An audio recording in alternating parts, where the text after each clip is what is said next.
आम ओडिशा सबुजरे भरीपूर्ण।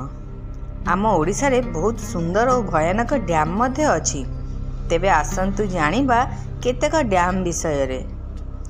हीराकुद डैम जहाँ संबलपुर ठारू 15 किलोमीटर दूर रे महानदी रे निर्मित, जहाँ भारतर लंबा डैम मध्यरु अन्यतम, जहाँ को चाष पई व्यवहृत हुए, बन्या को नियंत्रण पई और विद्युत उत्पादन पई व्यवहार करा जाए।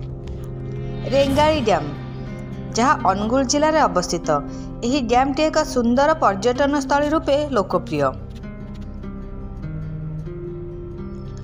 मंदिरा डैम यह डैम टी कोरापुट जिलार शंख नदी उपर निर्मित करा जायछि, जहाँ को बन्या नियंत्रण करने पई व्यवहार करा जायथाय।